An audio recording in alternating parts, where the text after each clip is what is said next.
Hey, welcome back everyone to another broadcast of In the Trenches. Today's guest is Abdo Riani, who is the founder of StartupCircle.co and the creator of the Bootstrapping Summit.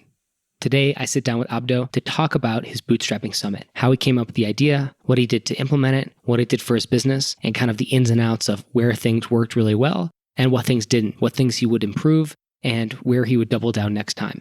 So I look at this as a great conversation if you're interested in running a virtual summit, to see what have some other people done and how have they done it, what worked well and what didn't, and to maybe take away some key learning lessons and points from this for yourself to implement in your own virtual summit. So my big takeaway is just that, listen, if you have an idea for something, you want to execute and you want to implement it and you want to get it out there, just do it. In this case with Abdo, when he did the Bootstrapping Summit, he did it. He got it done fairly quickly. I think his investment, his time investment was maybe, 2 to 4 months, we'll say, give or take. And it wasn't necessarily like a full-time job getting this up and running. I just mean that was the amount of time it kind of took to go from inception to launch. And he did it with, I think, about 100 guest interviewees. So you don't even need to do it at that scale or that scope. And it can still be a great thing for your business, for your brand, and for everything you're doing. So just know that it doesn't have to be a huge time investment or time suck or time drain.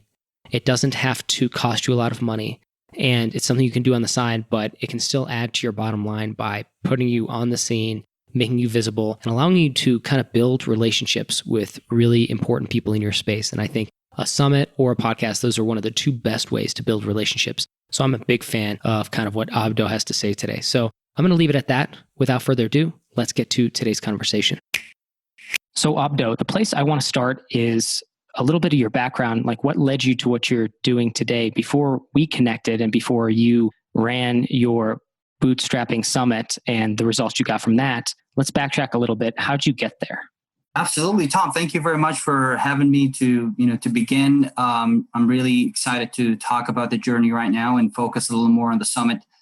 So it all started about 7-8 years ago when I started my first venture, where I created a startup product that rewarded users for their eco-friendly actions. I've always had passion for the environment, and I wanted to find a way to contribute to the environment, awareness about the environment. And one of the challenges that I faced, first of all, the reason why I started with this in the startup world, given the fact that nobody in my family has ever heard of a startup in their life, was how, I guess, unbelievable, in my opinion, a few lines of code can make such a big impact on people's lives. And I was impressed by that. I thought, this is amazing, how people can focus on creating a quality product through code and as a result, really impact many people, them as the founders, the customers, and every stakeholder. So that's what really got me into technology. When I started my first startup, I realized that,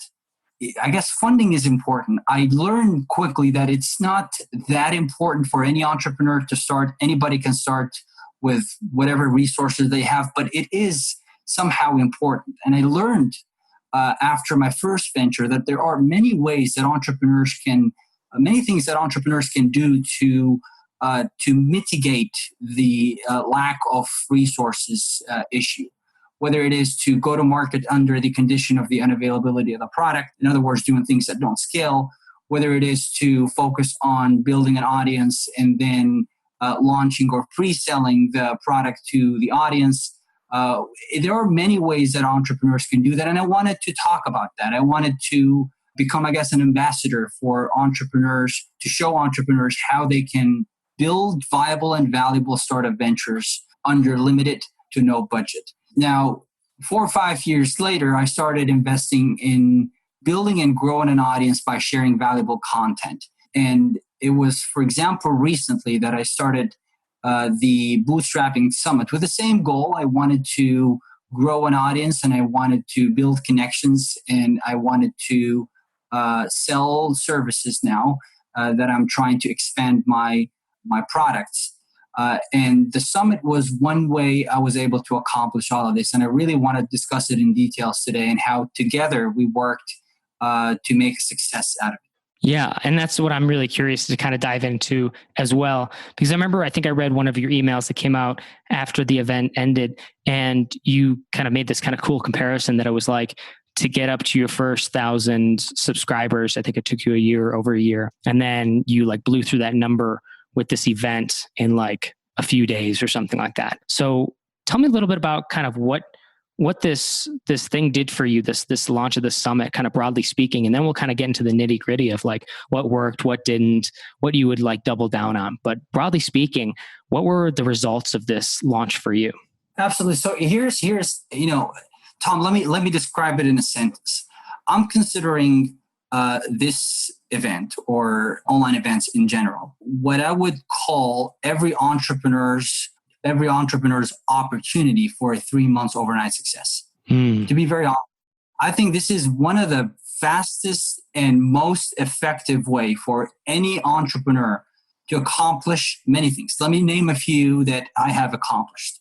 First of all, building connections with about 110 entrepreneurs in the space. Those are really successful founders it's not easy to get in touch with them. It's not easy to get an hour of their time. It's not easy to ask them for something and have them do what you need. So that was really one of the high value outcomes that I have accomplished by launching this online event. Number two, I was able to grow an audience. I was able to double my audience, in fact. Having those people that I interviewed contribute to bringing people to attend this event in general, an excellent way to leverage other people's audience to grow your own audience. That was number two. Number three, I was able to sell services. So one of the things I started doing this year was offer different types of products and services. Started launching digital products, consulting, coaching services. And by inviting thousands of people to the Bootstrapping Summit and by getting that new exposure, I was able to broaden my reach and offer and sell my new products and services to a new audience. Those are the three biggest outcomes that I have accomplished from my investment, essentially in time mostly, to launch this online event. Yeah, I think what's really cool is starting with like the relationships piece too, because I think sometimes people overlook that or don't see like the immediate ROI of something like that. So it takes a second, a second tier seat, or people kind of ignore it or dismiss it. But I know personally my experience, and obviously with many of my clients, when we kind of focus on this, it's like the cool part is with those relationships, it's like, where does it go from here? There's a lot of upside by building the relationship in the proper way. And so by you interviewing these individuals, you got to know them, you got to figure out kind of like what their goals are, what their aspirations are.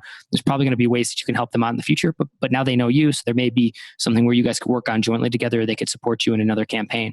And have you seen that like manifest at all already?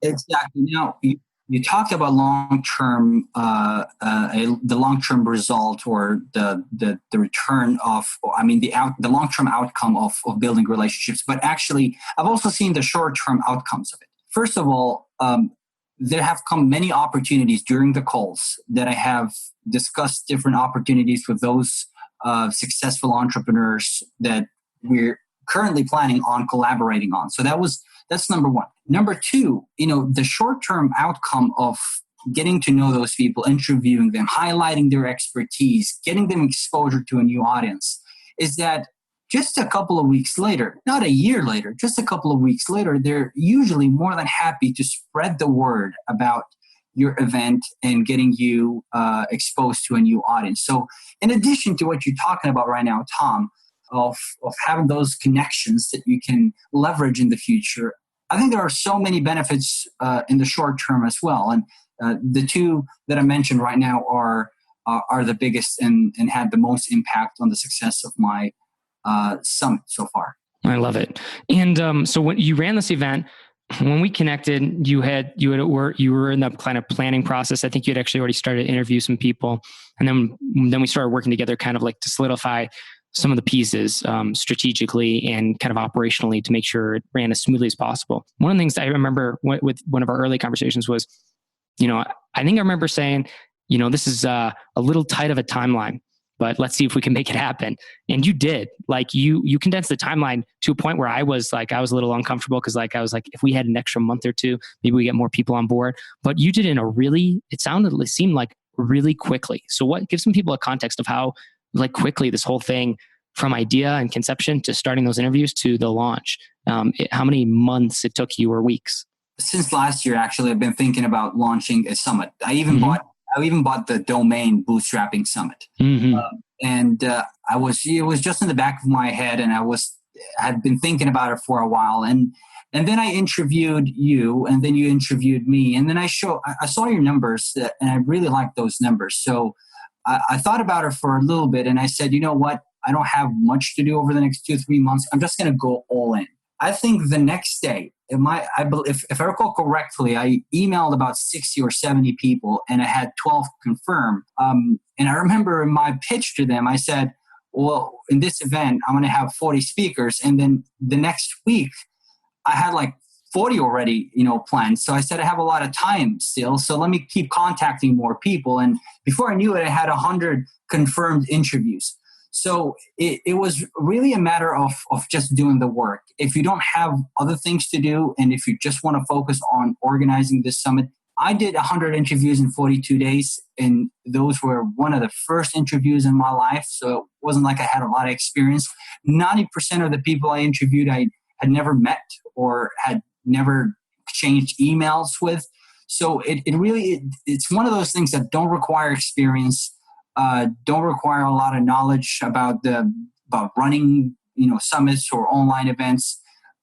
It's just a matter of investing the time, and by investing the time, to be more specific, pitching the right people with the right pitch, getting them to an interview as soon as possible, and then making the right ask at the right time. Those are the three key, I guess, stages or milestones or steps that every entrepreneur organizing an online event has to, I guess, not master, but make sure that they do them the right way. If you get those done, 70-80% of the summit is, technically over. What do you think, as you kind of look back on this, and you've done some, at least from the emails I've read, you've done some basic like kind of analysis and evaluation of how it all went. What do you think worked really well? Like what were the strategies you did, or the strategies you implemented, or the tactics you implemented, or any types of marketing, we'll say, strategies or tactics that you implemented that worked really well, that you would, like, if you were doing this again, you would double down on those? Yeah, so there's this one strategy that I had learned and had implemented in the past, and I implemented it again now that worked very, very well. And that is, do not start the pitch with the summit. I never started pitching entrepreneur speakers by talking about, I want you to invite you to an interview that I will publish on a summit. I actually, earlier I mentioned that I had bought the domain Bootstrapping Summit last year. I remember it was probably in January or something like that. I emailed a few entrepreneurs and told them that I'm organizing this summit. I barely got an answer. So one of the things that I highly recommend entrepreneurs do is pitch speakers for an interview. And then after the interview, share the ways that you plan on promoting this interview. One of those ways is going to be your event. And in any case, if this entrepreneur is not interested in having their interview being featured on a summit, then in that case, you can say, well, this is what I'm going to do. I'm going to post it on my blog. I'm going to promote it in social media, and everybody's happy. But out of 120 interviews I did, and I only published about 100, nobody's ever asked me to not publish it on the summit. This has been the most effective strategy for me to get to 100 interviewees, because I was 100% sure that if I emailed 1,000 people and told them about a summit, first of all, every email thread would have been 20 emails long, because they will ask more questions. And second of all, I will, have to make it a 5 months project for me to complete this summit. Interesting. Okay, great. And that's, so you kind of just led with, hey, I'd love to interview you. And then once you conducted the interview or on that call, that's when you shared, like, here's the ways I'm going to be publishing this. Correct. And that's when the conversation about the summit specifically came up. Did you ever get any backlash from that? I'm curious. You don't have to name names, because my only question or thought is, like, it seems like a clever strategy, and I think it makes sense because it's like, exactly with what you mentioned. It's like, I don't want to go through 10 or 20 emails trying to explain what's going on with this, when a lot of times that back and forth is usually just about, well, the nuance of like, well, do I have to commit to promoting? Do I have to, whatever it is on their end? That's, I think, usually what the conflict is with people not saying yes to a summit because they expect that they might have to promote it. So I think the idea of just saying, I'd like to interview you, and especially if you don't have any intention of like forcing somebody to promote, it seems like that would work, and I think seems fine. But I'm curious if you did get any kind of negative feedback or any pushback on something like that, and how you might, if you did, how you might improve that in the future.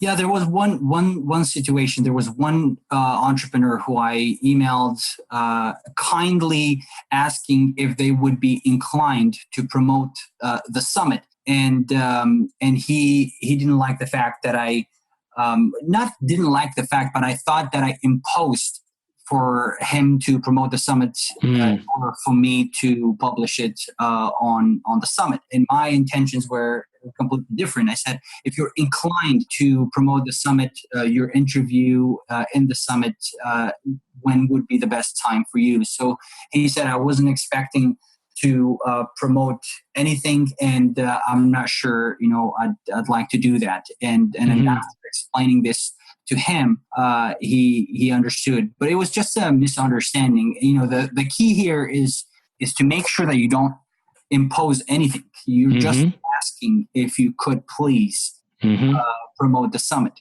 And when you do that, then you make sure that even those who don't want to promote, they're either not answer or answer to you and tell you, I'm not comfortable promoting. I could just perhaps share on social media. Yeah, I completely agree and would echo that sentiment. It's like, I think it's so important to just do the ask, do it in a polite way. And when, again, there's different strategies out there, but I always take the, say, long-term relationship approach to these kind of things. That if you can, if the person's worth knowing and has ideas worth sharing, that's good enough. If they end up promoting or sharing, that's even better.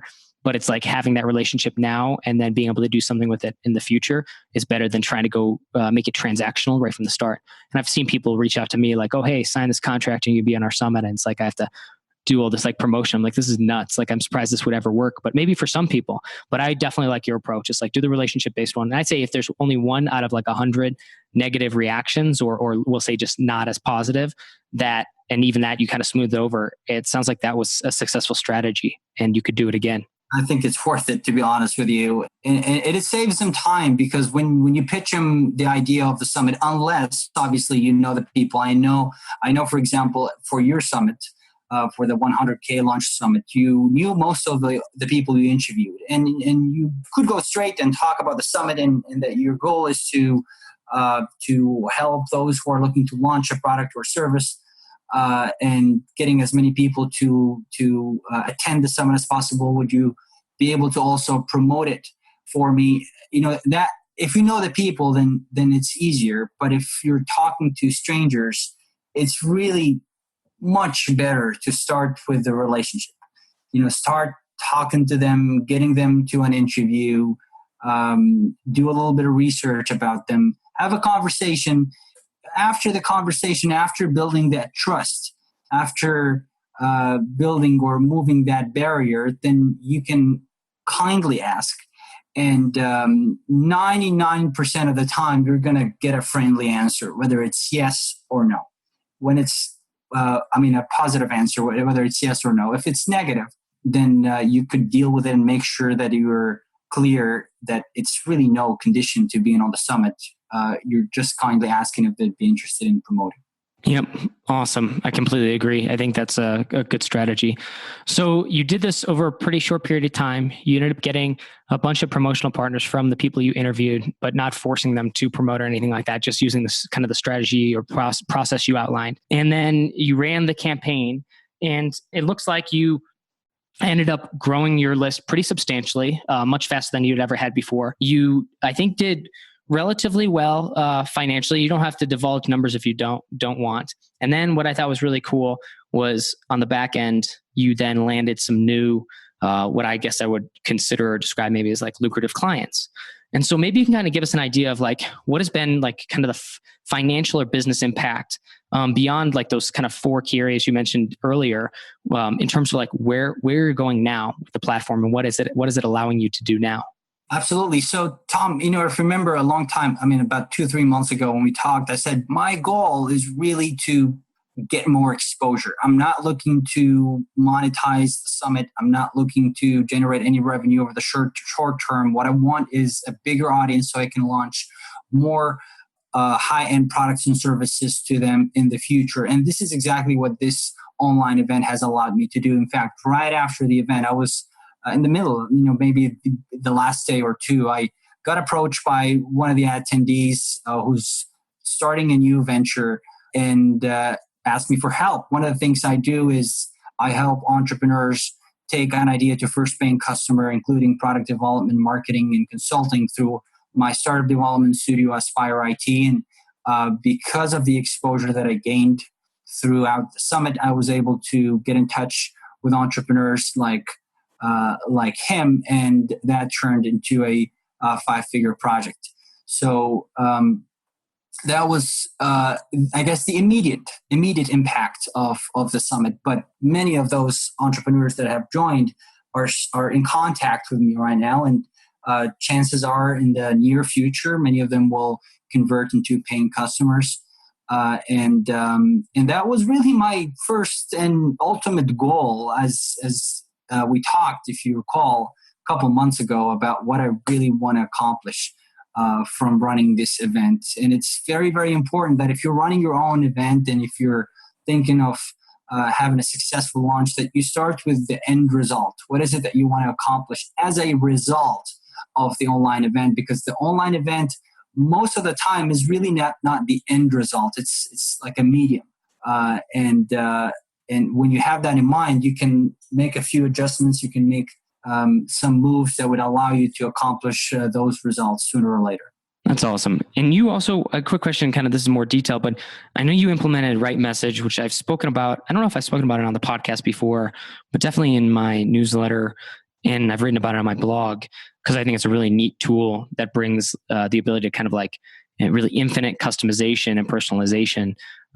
It makes it that available to any small business owner, anybody with a website. Whereas before you probably would have hired like a really expensive engineer to develop something like that. But you implemented Right Message, which allowed you to personalize certain pages of your website, certain pages of the summit, like say registration page or sales page. And I think you did a number of like customizations and personalizations for your various promotional partners. Do you have any of the details on how that panned out for you overall? Did you see a big bump in registrations or sales or any of those metrics that you were tracking? Without Right Message, I think I would have lost about 3,000 subscribers. Wow. Right Message has increased my conversion by about 400%. It went from 11 to about 57%. That's wild. Page. Yeah, that was really, really impactful. And I'm so glad I ended up using it. I think I made a decision to implement Right Message like 10 days before the launch of the summit. Not because I didn't want to use Right Message in the first place. It was because for me, I had those 100 interviews and all of the things that I needed to set up from the website and the emails I had to write to prepare. So I was a bit rushed, but I am so glad I made that investment in time and that led to those great results. And that's awesome. Yeah, I would encourage it. I shared a bit about that when I ran mine, and I didn't see that dramatic a spike, but it was still significant. I think mine was on average maybe like something like a 25 to 50%, which is still like really significant spike in I think it was maybe about 25% on average, but it was wild to see it in action. So if anybody's curious about that, definitely go check out rightmessage.com, or you can hop over to tommorkus.com, and I've written some blog posts recently about it. But anyway, without kind of digging too much more deeply into the personalization. Well, actually, real quick on this. So if somebody's listening, what did you personalize that gave you that bump? Like, what were some of the things that you thought that drove that increase in terms of like what you personalized? So what do you think drove that increase in subscribers? Well, I did two or three things. First of all, I made sure that I used a picture of the referrer. So if people came through you, I made sure that they see your picture. The second thing I did, I included a quote from you. If you didn't send me a testimonial, you did, but most of them didn't. And for those who didn't, I took a quote from the interview and I used it as in that section where I have the image of the person who referred them. And finally, I used keywords. So for entrepreneurs that came through you, I used the word pre-selling, I used the word bootstrapping, I used the word launch. And for entrepreneurs that came through, let's say, Chris Badgett, I used the words courses, I used the words digital products. I used also he talks a lot about pre-selling. So that simple, it's really not a lot. That small personalization that drove that much traffic. So if I invested a little more time to personalize other sections on the homepage and the sales page, I think I would have had even better results. Just to clarify how big of a difference small changes like this can make on conversion rates. I love it. Now, are you planning to do an event like this in the future, or what does it look like in terms of kind of your platform in the next 6 to 12 months? Yeah, so over maybe in October or November, I'm still planning my next launch. I will for sure launch a different another event like this, maybe with a different topic, focusing on a different idea. This time it was the Bootstrapping Summit. By the way, if you want to check it out, it's at bootstrappingsummit.abdoriani.com. And in November or October, I think I'm launching a different one. It's one of the best investments in time, mostly really, for any entrepreneur to make to get those, as I mentioned earlier, in my opinion, 3 months overnight success. I love it. And so if people are curious and connecting with you or learning more about you or potentially working with you, where should they head to and how should they do that? AbdoRiani.com. I've actually also documented the journey of launching this event and the outcome of launching this event at abdoriani.com/accelerate-method. I think it's one of the best investments that I mentioned earlier that any entrepreneur can make. And I've listed all the steps I took and the outcome from launching this event. And if you have any questions, ask me or Tom, and looking forward to connecting with you. Awesome, Abdo. Hey, man, I just want to say thank you so much for sharing your story and being on In the Trenches. It was a pleasure. Tom, thank you very much for having me and glad to have worked with you. Are you trying to grow your online business but struggling to get new customers consistently and predictably? Are you tired of working nonstop only to see your income plateau? Are you ready to step off the hustle hamster wheel, as I call it, and step onto a path of predictable profit that you can scale as much or as little as you want? Don't worry, you're not alone. I've been there. When I first got started, I didn't have a clue what I was doing. So I started reading blogs and listening to podcasts by people I respected and wanted to learn from. I slowly but surely put their recommendations into practice. But because I wanted to do it all myself, maybe you're something like that, right? You love to do it by yourself, learn through trial and error. Well, bottom line is it took forever. Results were unpredictable when I was first getting started. I wasn't sure where to spend my time, money, and energy. And shiny penny syndrome got the best of me on more than one occasion.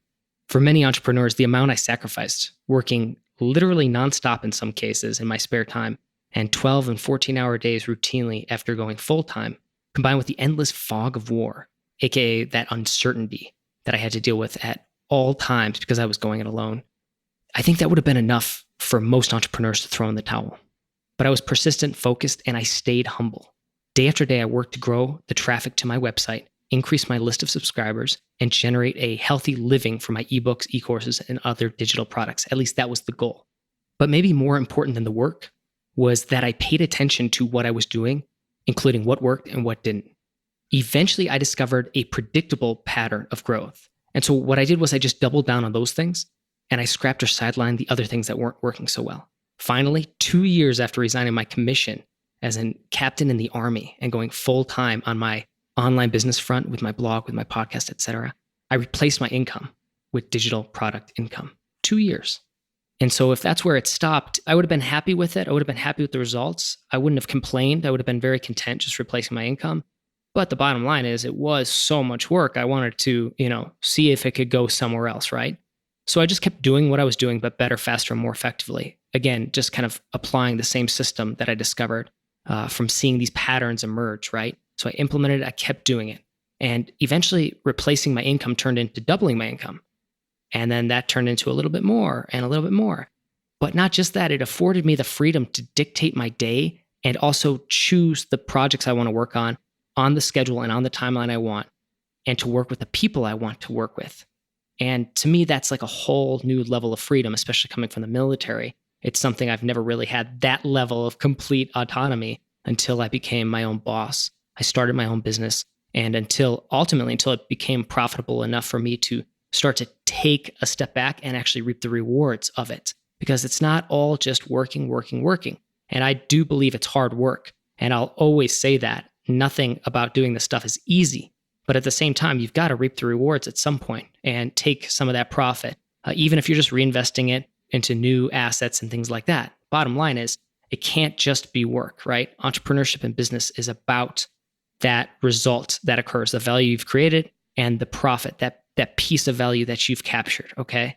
And you want to be able to reap the rewards of that profit, of that value, that little sliver of value that you get to capture, that you get to net, right? You want to be able to take advantage of that. Otherwise, the entrepreneurship game really does become just a grind. And for, I think, a lot of entrepreneurs, unfortunately, it becomes meaningless, and that's when they quit. Well, for me, I love this stuff. I really, truly do. I mean, it is my thing. And so that's why I didn't just stop where I was at. I've stayed committed to learning everything I can about all aspects of this online business world and this online marketing world. And I do this through real world application. In other words, I'm currently growing several online businesses, and I'm always putting my ideas to the test in real time with my own money, with my own time and energy, oftentimes with employees, a lot of some stuff more advanced, some stuff more simple, but so varying levels of complexity, and again, in different spaces, different niches. And I can say, bottom line, I've always loved the startup hustle, but I gotta say, it's nice to now be in a position where I can get big results with much less effort, thanks to having built the foundation of my business the right way. And again, I did it all through trial and error, but I don't think that that's the way that everyone needs to do it. And in fact, looking back on it, if I had to redo it, I don't know if I would. It was so difficult to just go it alone and try to figure everything out by myself. So one of the things I've tried to do is give back with this podcast, with my blog, and with my newsletter. But maybe even more rewarding than any of this stuff, while I've enjoyed all of it, I think the thing that I'm enjoying the most, that I find most engaging and rewarding, is the premium business mastermind and coaching program I run called 100K Academy. Inside 100K Academy, I help ambitious entrepreneurs who are very driven and excited to be doing what they're doing. I help them grow their reach, their influence, and their profit using my proprietary marketing system. That's the same one I use to scale my own online businesses from 0 to multiple 6 figures and beyond. And the same system I use to help my clients reach the New York Times, Wall Street Journal bestseller list, set Kickstarter funding records, and create viral product launches that have turned into predictable revenue streams. So lots and lots of case studies that you can find at tommorkes.com. If you're curious, just go to tommorkes.com/about, and that'll get you started. Most importantly, this system is one that 100K Academy members and alumni have used to achieve tremendous results, like Alexa, who used it to have her most profitable year ever, or Tina, who used it to make 5 figures from a sales funnel that she can now replicate and scale, and that's exactly what she's doing. Or Carrie, who made over $75,000 in just 7 days. And the crazy part about his story was that his online business was actually a side hustle up until that first profitable launch, which he has then been able to grow and scale. And he subsequently quit his job following that very successful week. And I think that that has been just a game changer for Carrie and the life he's living, the work he gets to do, and the impact he gets to make on the world because of the great work he's doing now, because he was able to figure out a system that would get him the targeted traffic, the subscribers, the sales to grow a profitable online business. Bottom line, if you want to grow your online business from 6 to 7 figures, but you flatlined or you're struggling, or you just want to be told what to do and when to do it and in what order, right? And you want a system that is predictable and scalable and isn't just, another shiny penny, but actually will fit right into your business. It plugs in and is something that you can truly grow. I want you to go to tommorkes.com/academy. That's tommorkes.com/academy. Academy is spelled Academy. Go to tommorkes.com/academy, and you'll find a page on my website with more details about 100K Academy, the business mastermind coaching program I run, as well as instructions on what to do next.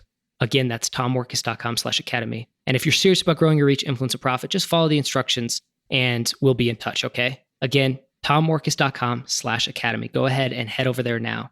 That's it